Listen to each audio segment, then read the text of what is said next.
everyone. I'm pleased today to be talking with a fellow research psychologist. Dr. Jean M. Twenge is the author of the recent iGen, Why Today's Super-Connected Kids Are Growing Up Less Rebellious, More Tolerant, Less Happy, and Completely Unprepared for Adulthood. She is professor of psychology at San Diego State University and the author of more than 180 scientific publications and books. Her other published books include Generation Me, Why Today's Young Americans Are More Confident, Assertive, Entitled, and More Miserable Than Ever Before. The Narcissism Epidemic, Living in the Age of Entitlement, co-authored with W. Keith Campbell. The Impatient Woman's Guide to Getting Pregnant.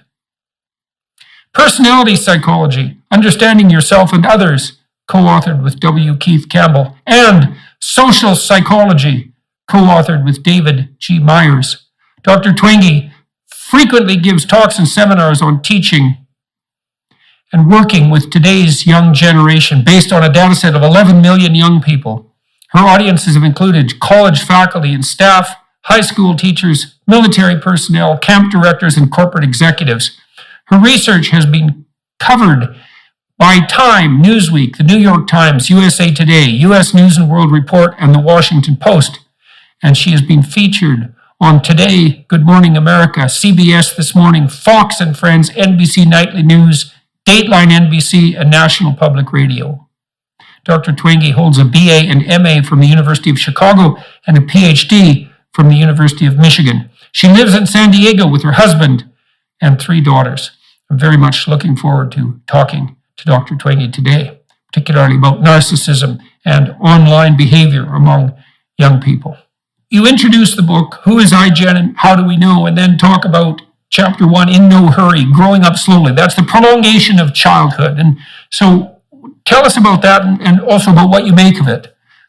Yeah, so childhood really does last longer now. Kids are not as independent, and when they get to be teenagers, they're just less likely to do all of these things that adults do and children don't do. And it's part of a bigger cultural story. And it's part of what evolutionary psychologists call a slow life strategy. So that means at times and places when people live longer, when healthcare is better, and when education takes longer to finish, parents tend to make the choice to have fewer children and nurture them more carefully. So that's a pretty good description of the way that we raise kids now.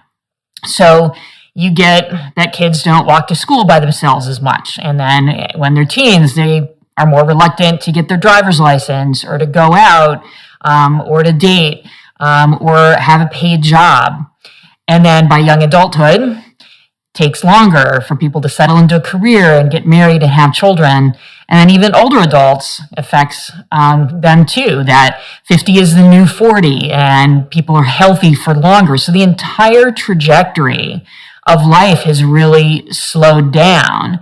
And for iGen, or Generation Z, where that really comes out is that their teen years are very different from their Gen X parents who remember, going out, driving around in cars, getting in trouble, drinking alcohol, all of those things, and their kids don't do that as much. So do you see this as a prolongation of childhood in a positive way because people have longer to live, or because the cynic in me, I suppose the Freudian too, thinks of this as a consequence of overprotective parenting and the inappropriate extension of childhood into adolescence. And I'm wondering too, to what degree you talked about improvements in healthcare and transformations in technology, longer lifespan. To what degree is this also a consequence of the fact that people are older when they have children, that they have fewer children, and that they're wealthier, which all of that would make them in some sense more conservative, but also in some strange sense more careful with their children, and maybe even more inappropriately careful. And especially the age of parents that's increased over the years, and the fact that there are fewer siblings, which also seems to me to tie into your work on narcissism, because I think siblings tend to knock the narcissism out of each other. And so when you don't have any, well, you definitely are a special, especially if your parents have been waiting for you for a long time. Yeah, so it's definitely a function of people waiting longer to have kids. And she said they have more resources and they have fewer children.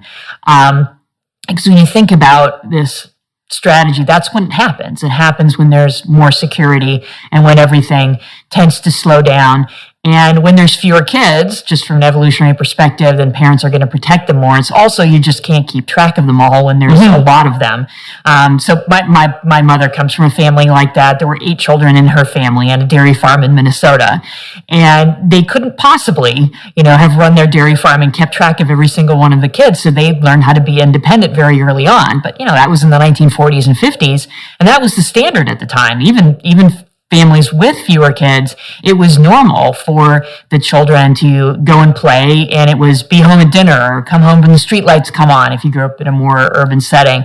But that was the idea of, you kind of let kids do what they wanted to, and that's different now. And it's not just from the parents.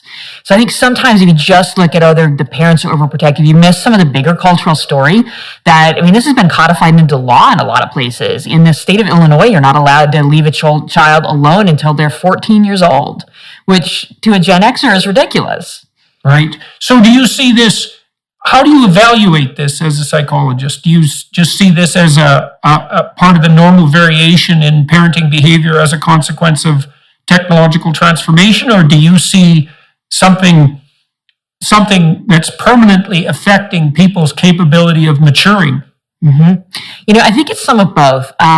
It is part of technology, certainly, that all of these causes are rooted in technology, better healthcare, education taking longer for a more complex society and more knowledge that pushes toward that slow life strategy. So it's an adaptation. It's an adaptation to a particular place and time.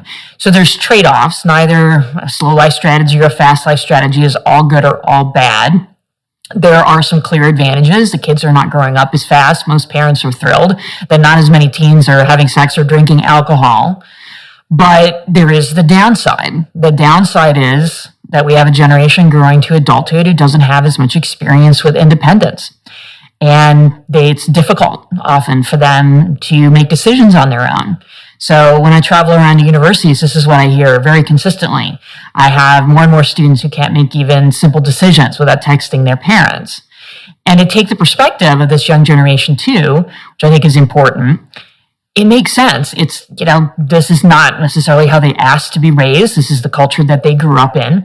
And they arrive at university without those experiences of making those decisions. And it's really, really hard for them to do that and to make that adjustment. So that's the big downside. So that's where I think, as you said, you can be more of a cynic or a critic and say, this is definitely not all good. I do hesitate to use the word maturity, though, because is it more mature or less mature to drink alcohol when you're 17? It's really neither one. So I think it's better to focus on that it's slower development. Not necessarily better, not necessarily worse, but slower. Yeah, well, there were studies of alcohol use I remember conducted when I was studying alcohol several decades ago, looking at, let's say, life outcomes among teenagers as a consequence of their proclivity to break rules. And the findings basically were that, and this is probably what you'd expect, is that the kids who broke no rules were much more likely to be dependent, depressed, and anxious. And the kids that broke too many rules were much more likely to be antisocial, right, and criminal. And so there's a sweet spot in the middle, like there is so often, where a certain amount of experimentation is exactly what you'd hope for. And the question would be, if the proclivity of young people to drink less alcohol, and alcohol is pretty damn toxic, it's a bad drug, all things considered, is a net good because they're delaying their experimentation. That's probably neurologically healthy, at least with regards to the effects of alcohol. But if it means that they're doing less experimentation in general, then the question is what the long-term consequences are. If it's only a delayed maturation, then in some sense, it doesn't make that much difference. But if it's a permanent abdication of maturation, then that's a completely different issue. And you also mentioned cell phones and texting parents. One of the ways that people learned to make decisions before there were cell phones is that they didn't really have a choice. Because if you were away from your parents in a car, you were actually away, unless you could get to a payphone, let's say. But even then, that wasn't necessarily all that likely, and you'd have to go search one out. And so you were on your own. It wasn't just that you were acting like it. And now, because you're connected all the time with this electronic tether, especially, I would say, if your parents are somewhat anxious, then, well, under what circumstances should you make your own decisions? And that was never a choice before, and those sorts of things become problematic when they become a choice. Yeah, no, I agree. I mean, that's the other piece that technology plays, and it is, even when you're at university, you can constantly contact your parents in a way that didn't used to be possible. And the other part of it too, and this gets to some of the other trends in the book, is that socializing for teens has moved online. And so you think about a lot of those things on that list that adults do and children don't, where a lot of them involve getting out of the house and hanging out with friends and getting in a car, usually to go be with other people. And that doesn't happen as much now because the party is on Snapchat or on Instagram.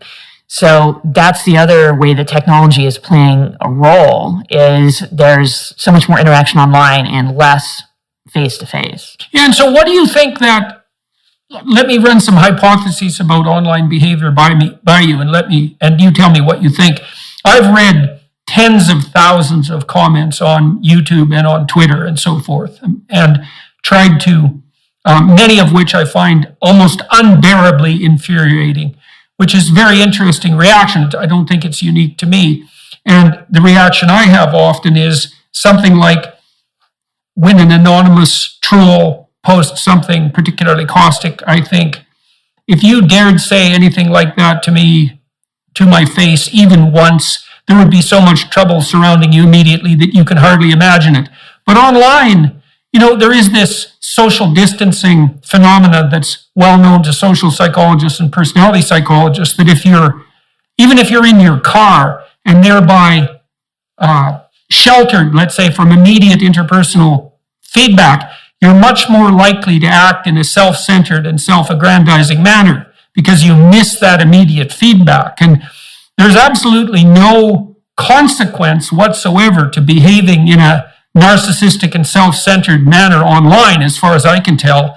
And then that tends to promote, especially for people who are rather disinhibited to begin with, that promotes a kind of self-aggrandizing narcissism that would be absolutely unthinkable in real life.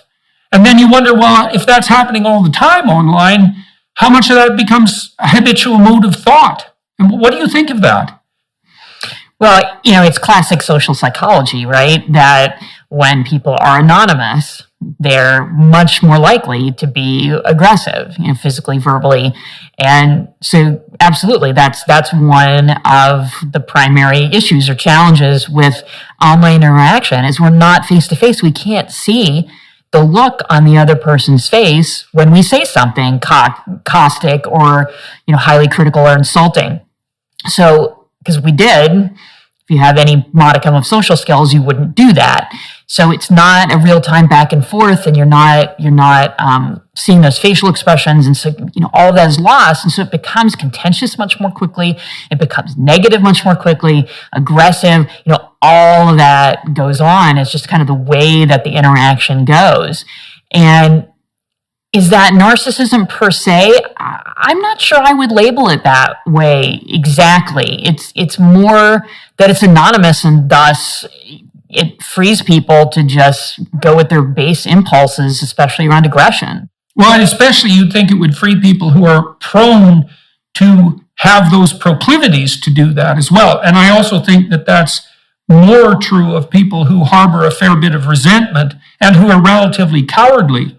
Because if they're resentful, well, then they're going to be looking for the opportunity to use derision in particular. Like I've noticed on YouTube, the markers for pathological behavior seem to me to be quite clear. The first marker is an anonymous account. And I think those are appalling. The social media companies should have know your customer laws like banks do, and they should put the damn anonymous trolls in their own pit of hell. and shouldn't be mixed Yes. in with the real people. And then often the worst anonymous accounts have a demonic sounding name. And so there's something about the name that is derisive or often literally demonic. They pick some moniker that's appalling in the most fundamental metaphoric way. And then they tend to use derisive nicknames and acronyms like Laugh Out Loud or LMFAO or WTF. There's this casual use of derision and contempt. There's a great study done, I don't remember who did it, unfortunately, looking at predictors of marital breakup as a consequence of interpersonal interaction between the pairs of a couple. And the best predictor of imminent marital breakup was eye rolling. So the manifestation of contempt. What's that? John Gottman. Yeah, that's right. Gottman. Yeah. And so it's that use of contempt in particular, and I read Hitler's Table Talk, and that's a collection of his spontaneous speeches at mealtimes aggregated by his secretarial staff over about 4 years. And I was looking at descriptive term usage, trying to understand his thought processes. And it's pretty damn obvious that Hitler wasn't afraid of the Jews or the other people that he conducted genocide against. His fundamental emotional attitude towards such people was derisive contempt and disgust. There's something particularly toxic about disgust and contempt. And there's something about online commentary in particular that really brings that forward. And then you have the other problem, I would say, too, which is that in some sense, the online world, and this is the world that the iGen kids are immersed in, it's a faux celebrity world, right? Because everyone online, in some sense, is a celebrity of different proportions. They have their followers, they have their fans, let's say, and then the whole enterprise seems to facilitate image management. I know I think it's TikTok, there are real-time facial feature adjustment filters so that you can girls use them more than boys for obvious reasons. You can make your lips plumper and redder, you can make your eyes bigger, you can anim yourself, you can cutify yourself, to coin a terrible term, and you can do that in real time. And much of the reinforcement pressure seems to be directed towards attention seeking, and then that combined with the fact that there are almost no consequences for misbehavior seemed to produce first of all, a toxic social environment, but also one that doesn't follow the same rules as actual face-to-face contact, which I think is the bigger danger. Yeah, and I think the online world has followed an interesting trajectory, when it comes to attention seeking and narcissism and so on. So the one constant, you're right, the trolls, the ones who are the worst offenders, yeah. Sociopaths, narcissists, clearly, they've shown that in research. But for everybody else, I think early on, social media was something that pulled for that attention seeking, and you got that narcissism there of, look at me, I'm on MySpace, and I have this many followers, and here's all of my pictures and so on. But then, when social media became more mandatory, which is really what it became for iGen around the early 2010s, I mean, when, almost 80%, 85% or so of high school students are doing that every single day on social media, then, and everybody's participating, well, not everybody can get attention. So then it becomes this competition. So I think at that point became less about narcissism for most people and more about not measuring up. And that's right. And that's when you start to get, I have to use these enhancement filters because I don't look as good as everybody else online. And I must be, unattractive because I don't have as many likes and followers as I want to have. And then all of the other things of I'm not interacting with someone face to face. I'm not getting the same emotional connection, and that people are automatically more negative and hostile. There's so many things going on in that online interaction. Especially once it became mandatory, that pulled not even really for narcissism, but more for anxiety and depression. Right. So maybe that's part of the reason that you've been picking up these and indicating these increases in mental health symptoms among young people. Well, the other thing I'm wondering about too, I've thought about this to a great degree, is that I studied antisocial behavior in boys and girls. And boys, they're pretty much straightforward juvenile delinquents when they're antisocial. They kick and fight and steal and break rules. And it's a lot of externalizing behavior, right? A lot of acting out. Right. But girls who are antisocial, they use reputation destruction and innuendo and gossip and backbiting, and they can be unbelievably good at it. And everyone knows that. I mean, Mean Girls, that famous movie, was about precisely that. And the thing about social media, one of the things about it that's quite interesting and disturbing, is that female-type antisocial behavior scales brilliantly online. Because it can be done behind the scenes, it can be done anonymously, it can be done with that derisive contempt, let's say, and the consequences are vanishingly small. And so I can imagine that teenage girls who are often subject to bullying by other girls are now subject to bullying in a way that's much more subtle and much more devious and much more continuous, because that's the other thing that happens to young people now is, can you imagine being a teenager where nothing you ever did would be forgotten? Right. And it's 24/7. It's always with you, because that's the way they communicate with their friends. That is their lifeline to the world. And so it used to be, maybe you got bullied at school, you could come home and get away from it. And now there's no escape. And it is particularly toxic for girls. I mean, think about Instagram. Instagram at base is a platform where primarily girls and young women post pictures of themselves and ask other people to comment. Jesus, brutal. Right? It absolutely is brutal. Yeah, and popularity becomes a number, likes and followers, and cyberbullying, all the things that we're talking about, it is a toxic soup. Well, I remember, we did psychometric analysis and looked at the psychometric analysis of thought patterns that loaded on trait neuroticism. And so, as you know well, but I'll explain to everyone else, trait neuroticism is something like your baseline level of the proclivity to experience negative emotion, like depression and anxiety. And one of the things that's quite striking is that self-conscious thoughts load so heavily on neuroticism, they're almost indistinguishable from emotions. And so it looks like if you're self-conscious, if you're thinking about yourself, you are instantly miserable. And then if you're a then it gets worse for teenage girls, I think, because we also know that teenage girls experience a spike in neuroticism that's attendant on puberty, and that their self-conscious concerns tend to be particularly body-focused. And that's probably a consequence of the fact that females are evaluated more stringently as a consequence of their appearance, particularly when they're young. I mean, men are evaluated on the basis of their performance, let's say, but women tend to be evaluated more on the basis of their appearance. And so you can see that's a perfect storm for young girls, because they hit a negative emotion peak at 13. Now they're susceptible to bullying. They're extremely self-conscious about their bodies. And then the entire online world is a place to display for public. It's like the old nightmare that people have about public speaking, is being naked on a stage. That's really, in some real sense, what the social media world has done to teenage girls. It's got to be damn near unbearable. Yeah, and the consequences have been severe.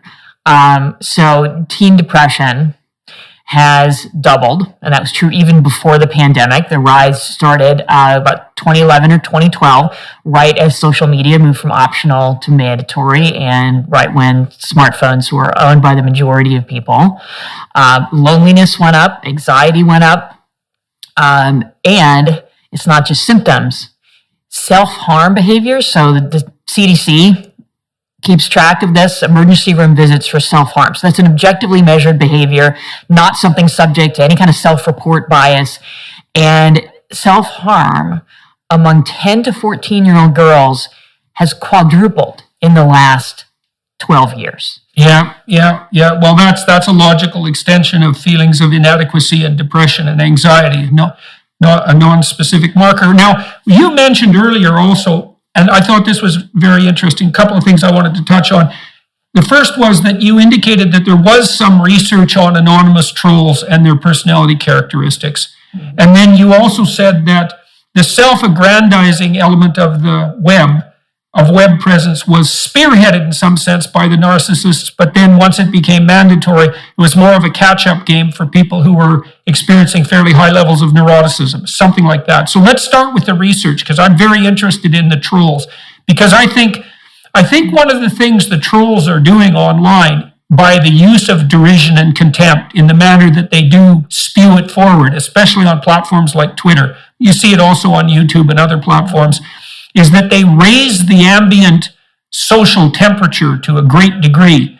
It's like externalized pollution in the real world. It's psychological pollution. They say things that no one should possibly be allowed to get away with in the public forum. They spew their venom forward, and it makes everything appear more polarized and caustic than it really is. And so who are these people, the anonymous trolls, as far as the research indicates?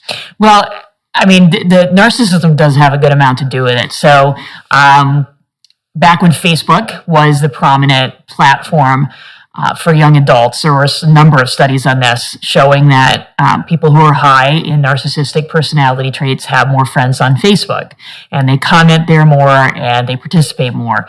So what that means is your average interaction on social media is more likely to be with a narcissist, not in the majority maybe, but it ups the odds compared to your average conversation face to face. So those are platforms where narcissists thrive, and you're absolutely right that they're the ones who are willing to say those things. And we know now, too, that the algorithms on social media tend to amplify things that are divisive, things that are angry, because they get more what they call engagement. That's what people engage with more, and that's how the companies make more money. So those tend to be pushed to the top of people's social media feeds. So you are getting a relatively small population who's dominating this conversation and kind of, I don't know how else to put it, but ruining for the rest of us. Well, I've thought for a long time that a lot of the conditions that we diagnose as psychopathology aren't malfunctions, let's say, of evolutionarily adapted structures. That was one definition that cropped up a fair while ago, but more like positive feedback loops that have gone out of control. So you see this with agoraphobia, right? People start to withdraw instead of approaching when they're anxious, and that makes their anxiety worse, so they're more likely to withdraw. You see it with depression, because depressed people are less likely to interact socially, and then they start to withdraw, and that makes them more depressed. They're less likely to go to work and so forth. You see it with alcohol, because people who develop alcohol tolerance start to drink to cure their hangover. And so there's a lot of pathological processes that are feedback loops that have got out of control. And if the narcissists are garnering excess attention online and the algorithms are amplifying that, then we have the makings of something like a virtual social epidemic. And it does look like that to me. I'm trying to understand what's driving the polarization and divisiveness. And I do think I think a lot of it's virtual in some real sense, because the online world and the real world have become so dissociated and so distinct that they don't even look like the same place anymore. You see that with media, but you also see it with the things that are so troublesome to people online that don't seem to make themselves manifest in the real world at all. So we've got this weird divorce that's a consequence of this layer of abstraction that's the online world, and it's producing its own associated pathologies. That rise in self-destructive behavior, that's cataclysmically awful. Let me add another bit of pathology to this. Tell me what you think of this. So you know, of course, that there's been an absolute explosion in childhood gender dysphoria. And it made sense to me that occurred because we added confusion to the definition of male and female, let's say. And when you confuse people, you confuse the most confused the most.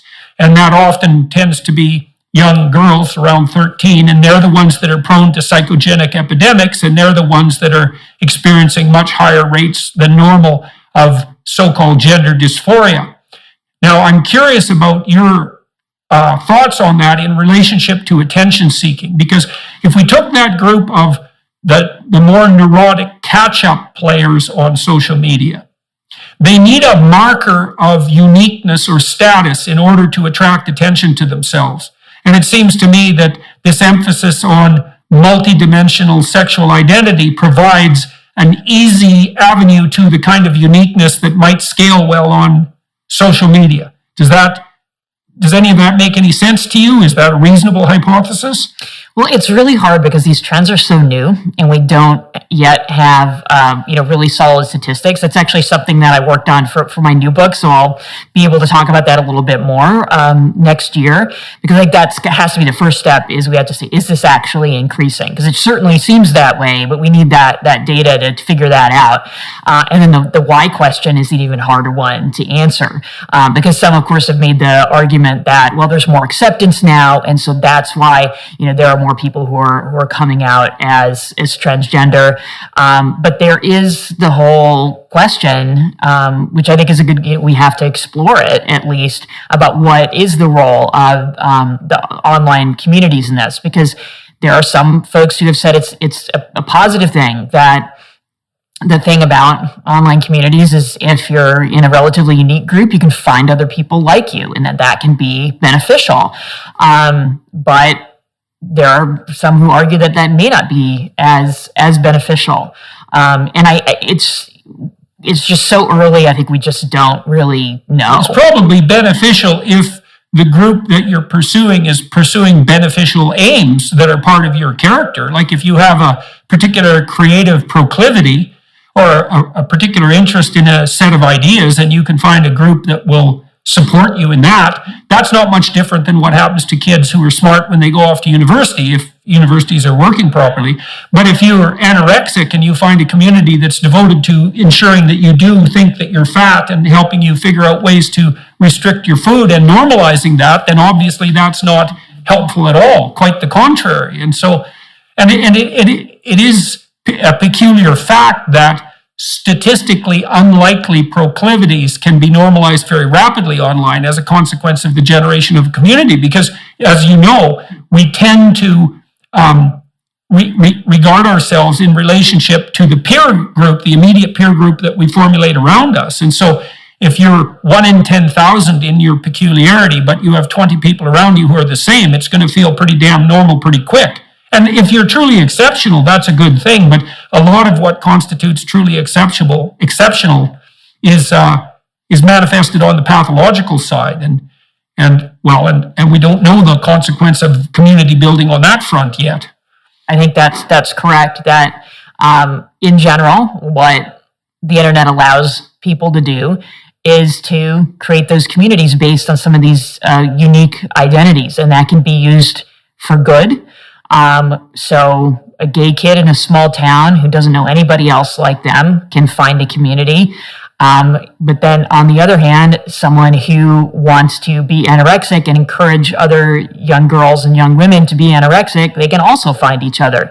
And that has some pretty negative consequences. Right. Well, and there's also the facilitation of online predation as a consequence of the irresponsibility that anonymity allows too. So if you are an isolated young person and you're searching around for an identity group, you're just quite nicely likely to run into somebody who's psychopathically predacious online as well. And that happens in no small percentage of cases. I've known a number of adolescents who got tangled up with someone pretty damn nasty online, much to their parents' chagrin.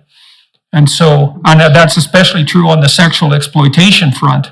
Yes, and that's primarily because social media is so unregulated. So there's no age verification, for example. You could be 36 and say that you're 13.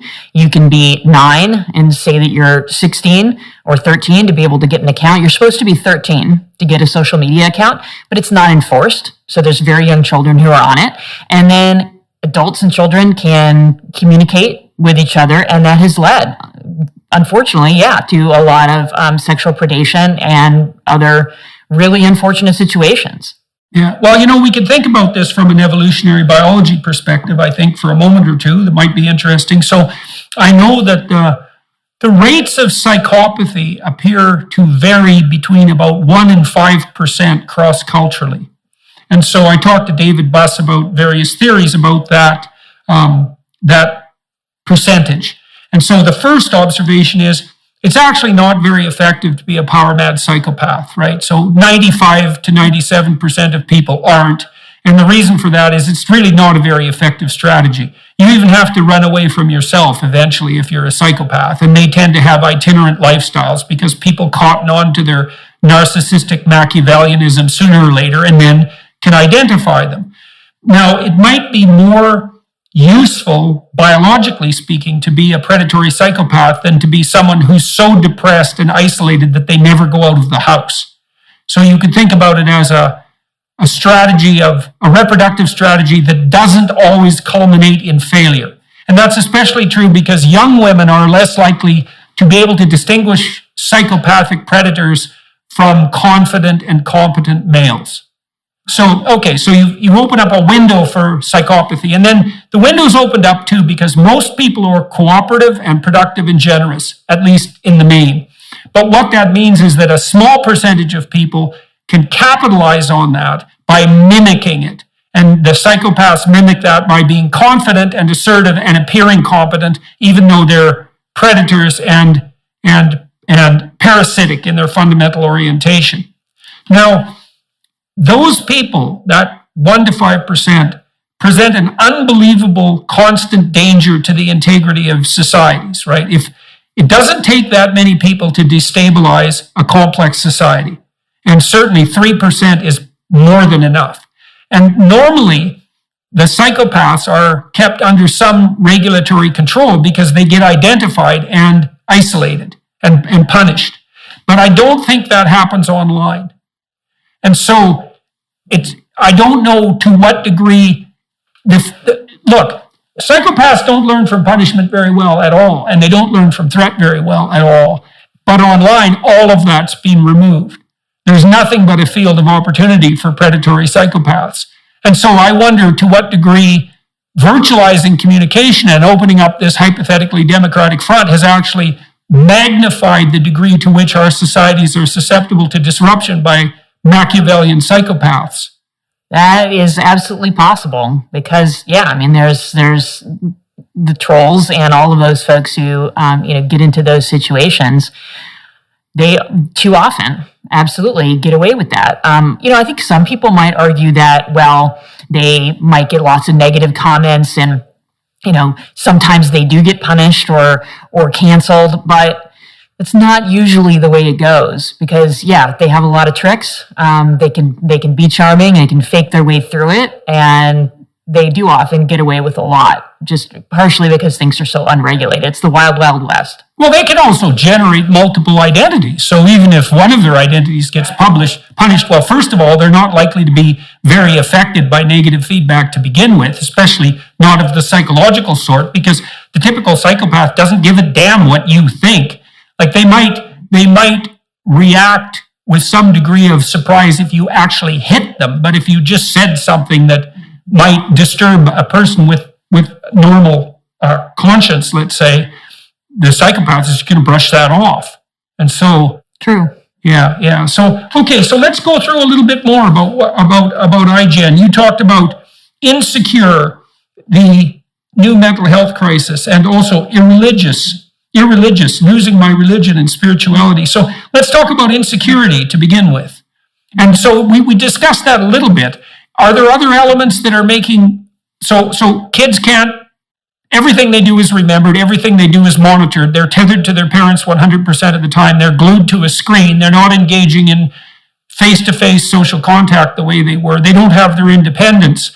Are there other factors, as far as you can tell, that are rendering them more insecure? Mm-hmm. Well, for one thing, they're not sleeping enough. And the percentage of teens who don't get enough sleep started to rise, and again, right at the time that social media became common and smartphones became common, right around 2012. And right before the pandemic, reached all-time highs in 2 different surveys. So when you don't sleep enough, that's a major risk factor for developing depression and self-harm. And it's not just the timing, not just that the timing lines up with technology. It's also that kids are spending so much time online that it crowds out time for sleeping, and looking at a phone before bed or having it in your bedroom is uniquely awful for getting a good night's sleep and for getting enough sleep. Tons of sleep lab studies that's the case. And is that a light issue as well as an overuse issue? That's part of it. Yeah, so there's a couple things going on. So, one is if you have that phone in your bedroom overnight, that part of your brain knows it's there. And pretty much, when I was writing the book, pretty much every young person I talked to said that they had their phone within arm's reach when they were sleeping. And they almost all of them said, well, I have to have it in my room because it's my alarm clock. And I would reply, then buy an alarm clock. You can buy it on Amazon on your phone and then put it away and get a good night's sleep. But before bed, there's two elements. First, psychological stimulation. Pretty much everything that we do on phones and tablets is stimulating, whether it's reading news or shopping or email or texting. And then imagine being 12 years old and you're waiting for your crush to text you back. Not relaxing thoughts, right? And then the light issue, that the blue light from the devices, especially when held close to the face, tricks our brains into thinking that it's still daytime, and then we don't produce enough melatonin, the sleep hormone, to fall asleep quickly and get a good night's sleep. So there's so many different factors in the way that technology is disrupting sleep, and that may be a major mechanism for why we have such a high rate of depression and truly a mental health crisis among adolescents. And do you have any idea what the relative strength of these contributors are? I mean, we talked about the necessity to put forward a false and perfect face. We talked about the possibility of being bullied online, that things can't be forgotten. And now we add really a biological element to this, which is sleep disruption as a consequence of the potential for new information, excitement before bed in the form of exposure to all these pathological social tendencies we already described, and exposure to blue light. Is there any research at all that's parsing out the relative contributions of these different factors to the rise in depression and anxiety? It's a great question, and I don't think we really know. I mean, what we have is more individual level correlational data, which is going to have some different factors in those generational or group trends. But sleep definitely has the largest correlation with depression and unhappiness, among those factors. But it also, of course, depends on the individual, because for some kids, they may have that phone away from them at night, but then if they're getting bullied and feel terrible about their body all day long, that can also have those severe consequences. So it's hard to say. Well, and those things tend to loop too. So many things can contribute to sleep disruption. And then once sleep gets disrupted, well, then all those other things tend to get worse, and that's all a downhill spiral. So that's rough too. Unexpected consequences of technological innovation, especially on the light front. Yeah, that's a rough one. You talked about irreligious and losing my religion and spirituality. And so that's an interesting measurement, let's say, or an interesting issue to focus on. And so tell me about the significance of that. Yeah, so, we've known for a while that the number of people who affiliate with a religion or attend religious services has gone down, especially among teens and young adults.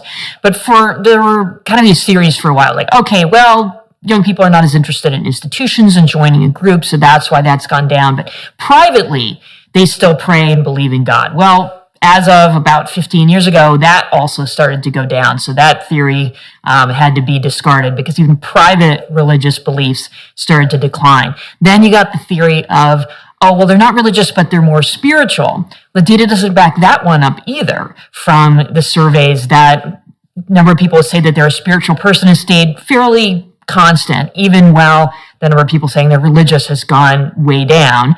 And then among university students, fewer say that they feel like they're above average in spirituality. So not religious, not particularly spiritual either. And you get a decline in the number of young people who say that finding meaning and purpose in life is important, that developing a meaningful philosophy of life is important. So all of these intrinsic things, these intrinsic values and goals have become less important. Those all seem to be medium to long-term goals, right? So to develop a purpose in life, to develop a philosophy of life, to aim at an integrated spirituality. And one of the things that the web does particularly well is capitalize on short-term attentional, let's just call it short-term attention, right? It's the next hot thing. It's the 24-hour news cycle in some sense, broken down into 30-second bits. And you can distract yourself endlessly with those sorts of things. I mean, I'm saying this too, obviously, as a prolific creator of more long-form content, but we use TikTok and Instagram and these shorter forms as well to communicate with. But you can certainly feed yourself on a steady diet of 15 to 30-second clips, and they are engaging in the moment. It's like a nonstop procession of personalized ads in some real sense, and it often is ads. And so that seems to be happening at the expense of these medium to long-term commitments that might be indicative of maturity and adulthood and spirituality, religious orientation, civic duty, all of that. Maybe that's contributing to that immaturity as well, the maintenance of that short-term attention. Because that's the experience so many people have online, especially at platforms like TikTok. You're just watching all of these short videos, and then before you know it, an hour has gone by. An hour of your life you're not going to get back. And it is just that what's immediate, and you have to respond to your friend's post right away and make a comment or say that you like it. And it's all of that immediacy that isn't really focused on the long term in a way, which is funny, because in other ways, this generation, iGen or Generation Z, has been taught to focus on the long term. So they're not doing that on their phones, but then in terms of goals around careers and going to college and university and all of those things, they do focus on that, and it's been ingrained in them that they have to be long-term planners and make sure that they're thinking about each step of their lives. So they have that disconnect between what adults are telling them to do for the plans for their life and then the way that they're living online. Right. So, and then insulated but not intrinsic, more safety and less community. What does that mean? So the safety piece was interesting, because when I first started the book, it wasn't something that was really on my radar screen. But the more I talked to young people in this generation, and the more I looked at what had really changed in society, safety was a major, major theme that kept coming up over and over. And again, there's trade-offs. The upside is that there's been so much emphasis on the safety of children and teens that's worked. A lot fewer teens getting car accidents or any kind of injuries. Same thing with children. All of these safety things that we put in place have really done a good job. But it's not just protecting kids from physical dangers that society's focused on. In many ways, it has shifted to also protecting kids from having experiences, from being upset, from failure, from all of these learning experiences. From adventure. Yeah, from taking risks. And what's really interesting is Gen Z has not rebelled against that, which is what you might expect, adolescents to do. They have embraced it. So they're less likely to say they want to take risks, say when they're 16, 15 years old. What happened to teenage rebelliousness? Like that was something that was such a pronounced characteristic of being a teenager. You also touched on that when you mentioned that so many fewer kids are getting their driver's license. And that was just incomprehensible to me when I first became aware of it, because I remember when I was 14, 15, every single person I knew was just absolutely, they were lined up outside the driver's license office like an hour before their birthday to get their license. That was top of the priority, and part of that was to be able to get away and to be autonomous. And so why do you think that spirit of adolescent rebelliousness has vanished to such a great degree? Yeah, and there's a lot of different factors, but a lot of it is just that has been the way that society has shifted in so many ways, is placing safety as the top priority, not just physically, but also, and Gen Z in particular likes to talk about this, emotional safety. So, and many of them told me that they thought emotional safety was just as important as physical safety. That was one of the reasons they were scared of social interactions, because you never know what someone might say to you. And to a Gen Xer like me, I was like, well, yeah, that's how it works. But they're used to texting and being able to compose their response and to not have to worry about the look on their face when they read what someone else, has said. So that's one factor that comes in there. And then it is also just with the slow life strategy and other changes in parenting and in culture in general, in how we treat young people, that yes, it's good that we have tried to protect them from a lot of these dangers, but we have also coddled them in some ways that has done them a real disservice, that we have not prepared them for adulthood, that we have not let them take as many risks and learn from that and have adventure and all those things. Well, that risk of direct communication is an interesting one. I heard a comedian in UK at a free speech comedy event who said that she had gone to a university to do a comedy show, and they gave her a list of topics that were off limits, which is a hell of a thing to do to a comedian. And then not only that, they gave all the student attendees these badges, and if the badge was green that you were wearing, then other people could talk to you without your permission, including the comedian. But if you didn't have a green badge, yeah, no kidding. And I didn't have any, I thought that was pathological beyond comprehension, but it's so protective that it's positively eatable. But you just put your finger on something interesting, which is if you're accustomed to being able to formulate your response thoughtfully, you're doing that by text, for example, then the immediacy of interpersonal contact might be off-putting to you. I don't know how isolated the kids are who only use their phones.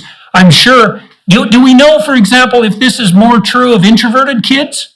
Are the introverted neurotics even more likely to use their phone and text instead of engaging in any face-to-face interaction? Well, maybe, but then on the other hand, extroverts send more texts because they have more social interactions and social relationships in general. So there's some kind of cross currents there that might be hard to tease out. But the neuroticism piece, that would make sense, more likely maybe to text than, say, have a phone conversation where that might be more anxiety provoking. Chapter 8 is income insecurity, working to earn but not to shop. And you talk a bit about shopping in the iGen book, about the fact that also feeds into this self-centeredness in some sense, that money is it's consumerism gone mad. And of course, that's promoted by the social media networks that are monetizing teenage attention. And you said that teenagers are also much less likely to be engaged in gainful employment, which was obviously a step towards maturation for many people in previous generations, or maybe the actual catalyst for maturation, apart from relationships. Yeah, and they're less likely to get an allowance as well. So when you don't have a job and you don't have an allowance, then you're not learning how to manage your own money. So it's more that your parents will give you money. And so that's another aspect where they're not learning as much about how to make decisions, is around money. Yeah, well, this brings up the issue in some sense of optimal deprivation. You have older parents, you have fewer siblings, your parents in some sense care more for you. You might even in some way have a closer relationship with them, but then the question is it too close? But how do you deprive your children properly under such circumstances so that they're motivated to go do things on their own? And again, when that becomes a choice, it's very difficult to say no all the time when you could be saying yes. It's the dilemma of modern parenting. And I think where that comes up often the most is around technology. So it's not just in mom, I want to buy this thing or the other thing. I think I have 3 kids myself, 2 of whom are teenagers. And what I know from my fellow parents, as well as my own experience, is that there's always, I want the smartphone, and I want this social media app, and why can't I do it because everybody else is doing it? Yeah. And that's the dilemma. And modern parenting is supposed to be, well, I want to make my kids happy. And usually you think it's going to be easier to make them happy by saying yes. But then if you say yes to some of these things, what's going to happen is all the potential consequences that we've been talking about. But it's difficult because, of course, not everybody is going to have the very negative outcome. Some people are going to be on social media and be fine, but you don't know which bucket your kid's going to end up in until they use it. So then if you're the cautious parent who says, I'm not going to get my kid a phone until she's 16 or 18, you're going to be the only one in a high school of 1,500 people who doesn't have one. And same thing with social media. So it's a very difficult dilemma right now as the parent of teenagers. Chapter 9 is inclusive, LGBT, gender, and race issues in the new age. When I first read sections of this chapter, I thought, well, this strikes me as predictable in some sense, given the virtualization of everything. One of the things that being online allows you to do is to experiment with different identities that are disposable, and that are virtual. And then I also thought that to the degree that childhood is being extended and maybe interfered with, especially at the early stages when pretend play should be occurring and there's so much screen time, that experimentation with identity, which is a form of play, might be being extended out into adolescence and further on. So you get virtualization and the extension of fantasy play. It's not surprising to me that iGen young people would be, what would you describe it as, very open in relationship to their proclaimed identity, especially also if they're earning attention points for announcing a non-standard identity and also having no other identity to replace it with in some real sense. Well, I think there's a lot of other factors at work here too, because of course, these trends have been going on for longer. So as opposed to say some of the mental health trends, which really didn't start to appear until 2012, the rise in support for same-sex marriage and the embrace of LGBT identities, that's been building for a longer time. So we see that also, even for Gen Xers and millennials, that's been, rolling out for quite a long time. So I think it's also a function of individualism. And that was a major theme in Generation Me, my book on the millennials, and it still is a different flavor for iGen or Gen Z, but it's absolutely still present that we have the growth in North American culture that's always been individualistic, but has become much more so, especially since the late 1960s. So more focus on the self, less focus on social rules. And what you get with individualism is the acceptance of difference and that people will be who they are. And so that, I think, that's also a natural consequence of more individualism, that you will get more acceptance of different sexual orientations. Right. Well, it's a strange individualism, though, because it's based, again, on what you might describe as maximization of short-term identity. It's sort of the claim is, I can be whoever I want, and all social regulation of that is nothing but an imposition, which is really not true at all, because most of the time, following social principles allows you to form relationships with other people and opens up horizons of opportunity to you. That's the benefit of sacrificing not exactly individuality, but short-term individual whim. And it's something that children learn as they mature, right? They can't get everything they want right now, but the payoff for that is that they can get along with other people and that things work better over the long run. And that I would say, understanding that and then abiding by that principle of medium to long-term well-being is something like maturation. And this individualism that you're describing isn't really, I don't think it's not an enlightened individualism because it's too short-term. It's more like, well, I am whatever I feel I am right at this moment. And to me, that smacks of, well, nothing more than, in some real sense, like a 2-year-old immaturity. And I mean that technically, because 2-year-olds are very whim-oriented, very, very short-term, and very self-centered. They can't play with other people. And so you have the dissolution of identity, right? There's no community, no real community, not in terms of community organization, but also not in terms of real face-to-face friendships and interactions. There's no participation in religious enterprises.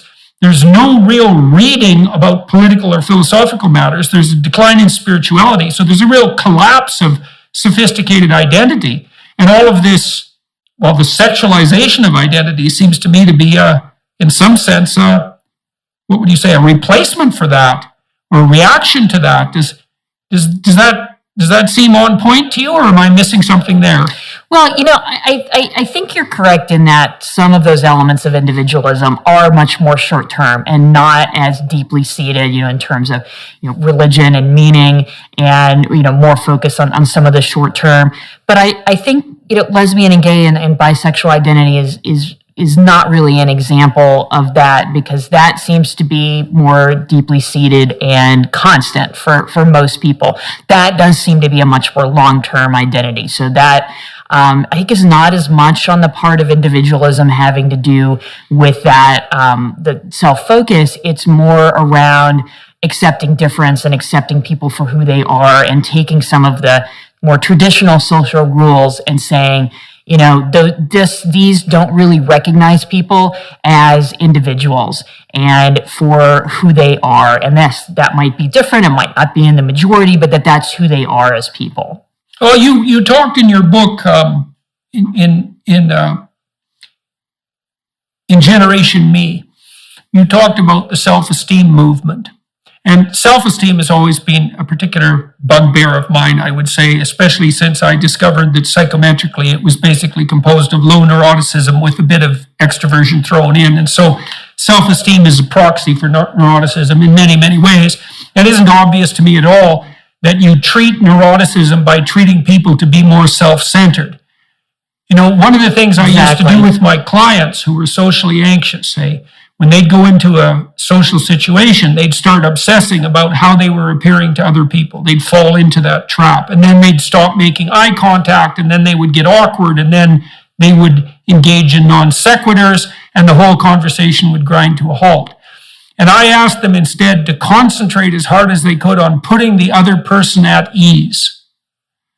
And that gave them something to think about other than themselves. And so the self-esteem movement was predicated on the idea that people high in neuroticism had low self-esteem, which I don't think was true at all, and that the right remediation for that was to treat everyone as if they were uniquely special. So it was like narcissism was the antidote to neuroticism.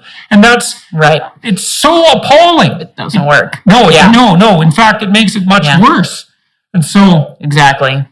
Yeah. Okay. So, well, I'm relieved to hear that your sentiments are in keeping with that formulation. I mean, I've been trying to base it on the relevant data, trying to figure that out. Chapter 10, independent politics.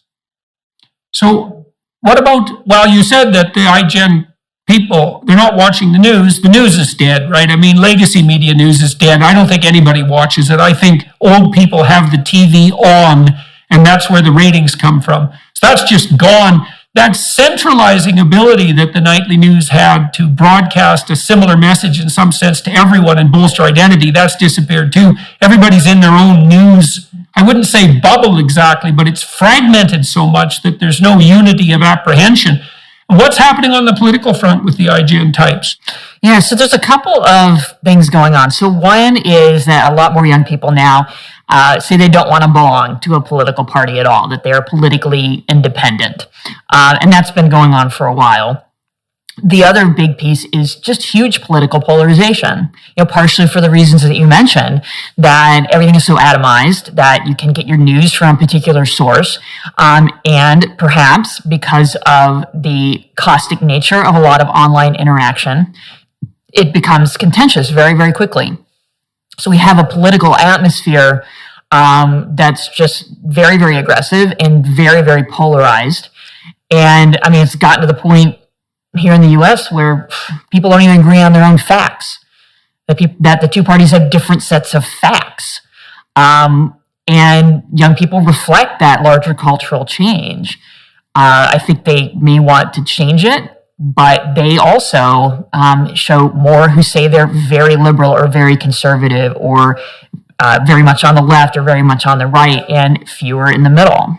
Yeah, well, that atomization of political identity, it's another interesting twist on the notion of individualism, because you might say that not abiding not joining a political party, not joining a political group, not joining a religion, not cementing a local social network, let's say, frees you up because you're not constrained by the necessity of abiding by the principles of those groups. But the problem with that is that the more, and this is something that people don't really understand well about choice, is there's not a lot of difference between excess choice and anxiety.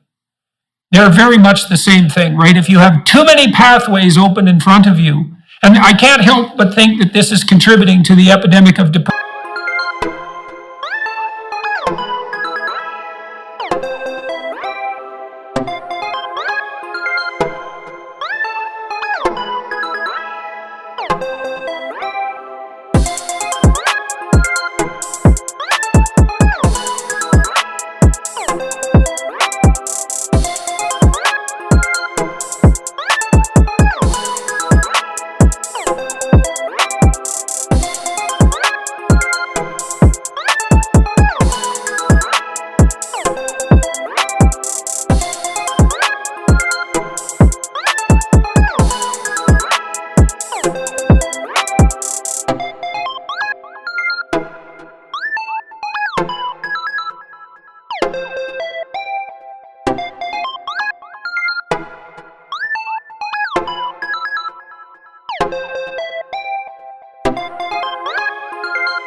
And anxiety. I mean, if you have a 3-year-old who wants to dress himself and you open up a closet full of clothes, he or she is just generally stumped into immobility. If you lay out 3 outfits on the bed and say, pick one, then they're perfectly happy because they've had the right amount of constrained choice. And we've been teaching young people that all social norms are nothing but constraints on this individualistic freedom. And that completely underplays the role that identity plays in encapsulating anxiety. You know, I was talking to Carl Friston the other day, a neuroscientist, and he's convinced, as are many people, that our conceptions are entropy management techniques in some real sense. So, you know, once you define yourself, for example, within the confines of a given identity, now you're playing a bounded game that might open up an interesting amount of options, but not so much that you drown. And to lose all those intermediary social structures, except maybe the bond you have with your parents, that strikes me as a mental health catastrophe. So we should conclude this maybe by talking about your last chapter. What's to be done? Yeah, well, I think we absolutely have to get a better handle on technology, particularly social media. We need more regulation. We need more balance. Technology is not all bad by any means. I mean, it's amazing how many things that we can do with what we have, but it has to be a tool we use, not a tool that uses us. And the latter is exactly where we are. That it's amazing how many people talk about social media using the language of addiction. And it is very clear what impact these technologies have had on young people in particular, and the mental health crisis that we're confronting. So we really have to get a handle on this. And one thing that I am encouraged by is how many young people are recognizing this and taking those steps themselves. A college student named Emma Lemke who founded a movement called Log Off. And she says it was from her having such a incredibly terrible experience with Instagram when she was a high school student. And so she's encouraging other young people to cut back, if not eliminate their social media use and experience the rest of life and leave a lot of that toxicity behind. And I'm encouraged to see more of that and more bipartisan support for regulating social media. And so maybe we'll get there. Well, and so what do you have for suggestions that are practical on the regulation front? We talked a little bit about, well, clamping down on the online trolls and the anonymous accounts. I mean, that just seems to me to be a no-brainer. At least they could be put in their own category, right? You're either a real person or you're a fictional anonymous or a bot, in which case, you know, you're consigned to perdition. People can read your comments if they want, but concretely, first of all, what do you think the social media platforms could do and should do? And And even if they did it, do you think that the social media landscape will just transform itself so rapidly that it'll elude any sort of regulation? Because, I mean, a lot of these social media platforms are only a couple of years old. They spring into being. They're massively powerful. I don't imagine they have a tremendous amount of longevity. And so we're playing regulatory catch-up all the time. Yeah, absolutely. Well, I think a lot of it starts with age verification. If we can verify people's age, we would cut down on a lot of the sexual predation. We would get rid of children 12 and under being on the platforms.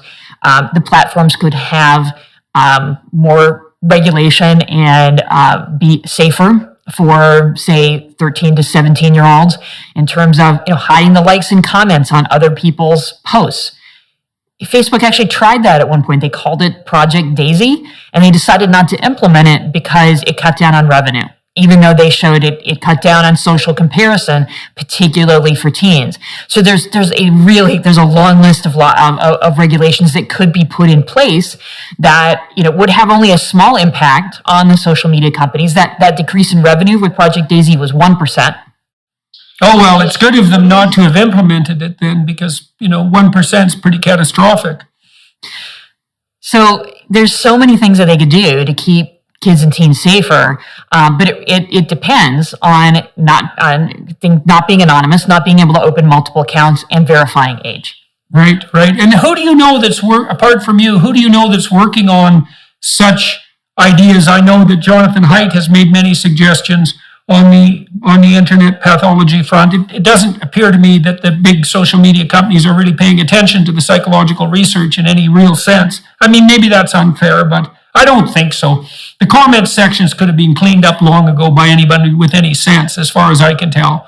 I think they know it. They know the research. It's just they have their own reasons for not acting on it, some of which are financial. Right. And so who else, apart from you and Jonathan Haidt, are worth talking to about the internet predicament that young people have found themselves in?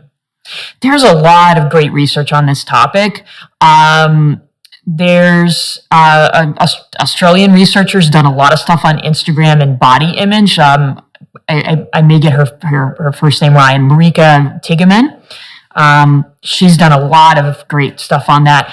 Brian Primack, who's an MD by training and works in public health, has done a lot of great stuff too on looking at social media use and how it relates to depression and loneliness. And he's looked at young adults in particular. Mm-hmm. Well, maybe I can get in contact with you to get some of these names, because I'd like to put together a little group of people who are concentrating on social media regulation and maybe introduce them to the political types that I have access to, because it's a pressing issue and it's not being dealt with well, and it's driving polarization in a terrible way.